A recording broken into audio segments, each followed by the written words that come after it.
and then losing the lawsuit is to never adopt an ordinance that somebody might say violates the Constitution.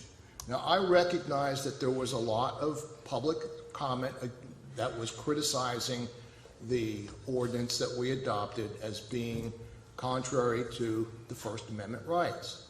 And I can assure you that I took that to great heart when I did the research to ultimately allow the city to move forward with an ordinance that they wanted to adopt, relying upon precedent from the U.S. Supreme Court.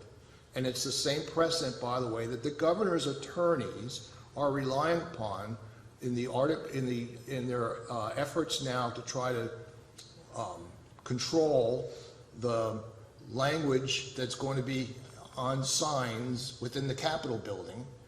And they obviously have come to the same conclusion that I did at the time that I researched the issue and relied upon the U.S. Supreme Court's decision, which defined indecent speech as it relates to the language such as the F word, and whether or not there is a public interest in protecting children from exposure to such language.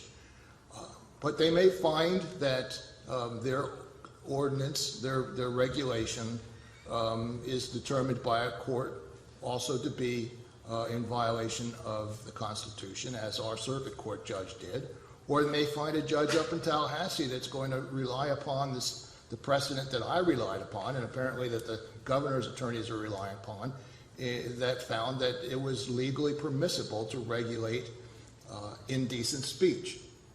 There's no guarantees with respect to the opinions that lawyers render based upon their reference to court decisions, just as there was no guarantee that the U.S. Supreme Court's decision in Roe versus Wade would remain the decision forever. That's the challenge of being a city attorney, and I continue to do my best to give you sage advice based upon thorough legal research. Thank you. COPWA, policing the police every single day. Hey, Charlotte County, this is Charlotte County Cop Punch, and we sadly got to make a report on this before I do a screen read on, because I know you guys love that. I'm not going to read the whole damn thing. You read it. Anyways, fucking our fascist dictator is fucking us again for free speech in Florida.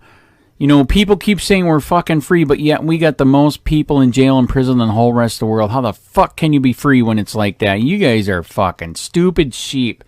Plan would restrict protests at state capitol. He has done this repeatedly. He said we can't fucking protest in the streets. We can't protest at the state capitol. There's so many things. They keep saying he's the best fucker ever. He's the best fascist ever. Jesus Christ, this shit has got to stop, man. Now we can't even have redress at the Capitol? What's next? They're going to ban redress here in Charlotte County and Punta Gorda? Oh, that's right. They already did. So I guess shit starts at the bottom and it actually runs uphill. It doesn't run downhill. Actually, maybe that does run downhill and then to these fuckers. Because like I said, Ron DeSantis has multiple times tried to kill free speech and he's doing it again. Jesus Christ, our founding fathers shot the Redcoat British Police for freedom. It was the people from the churches that helped do it. It was the black robe ministers that were turning people onto freedom. The minute a redcoat British cop saw a fucking preacher, they shot them dead because they were turning on the people to freedom. And now we got churches that worship this goddamn dictatorship. Seriously? Did anybody read the Bible? Multiple times in the Bible, God and Jesus both fought tyranny. They fought for freedom. Wake the hell up and read it, man. God killed everybody on the planet except for one family because evil was on the earth. Guess what? Evil is here in America, especially here in Punta Gorda, especially here in Charlotte County, especially in Florida, this whole state. Wake the fuck up. Take a goddamn country back. Because if you don't, you're going to go just like the Jews did, on your knees. The Jews said, we could trust them. They won't do anything bad, as they put them in the fucking camps, the ovens, the showers with Zyklon B. Oh my God, fucking people, wake the fuck up. You are not free. To prove it, get the book 3 Felonies a Day. And if you keep sucking their dick, let me know when we can arrest you, ruin your life and your family's life, you fucking sheep.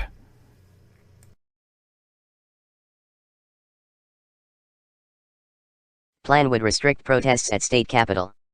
By Ryan, Daily News Service of Florida 11 hours ago. 0. Tallahassee, citing a potential infringement of free speech rights and other constitutional liberties, dozens of people gathered to challenge a rule proposed by Governor Ron DeSantis' administration that would restrict the way protests can be conducted in Florida's Capitol complex. The State Department of Management Services proposal, in part, seeks to prohibit actions or displays that are harmful to children from taking place in the Capitol.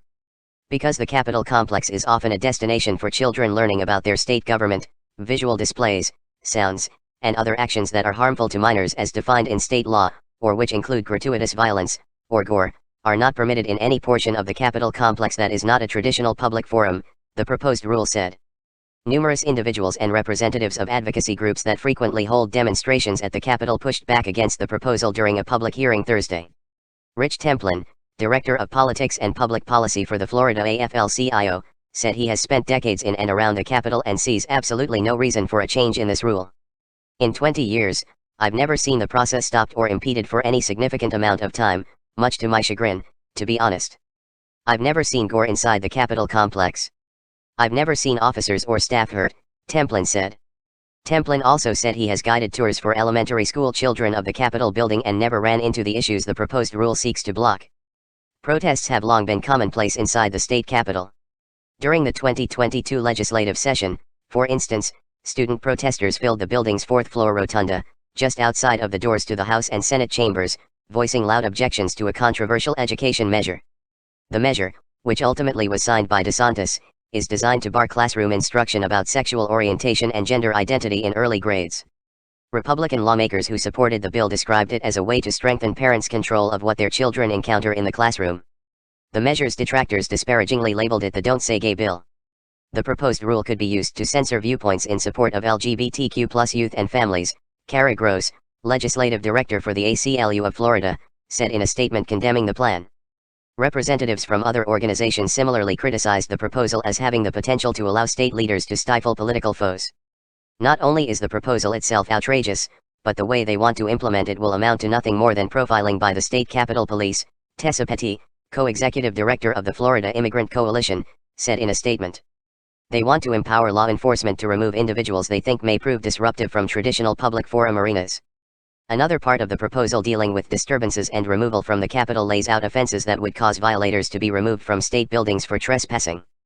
Public access does not permit anyone to enter or remain in or upon buildings in the Florida facilities pool while creating a disturbance that is impeding or disrupting the performance of official duties or functions of public employees or officers or preventing access by members of the public, the proposed rule said.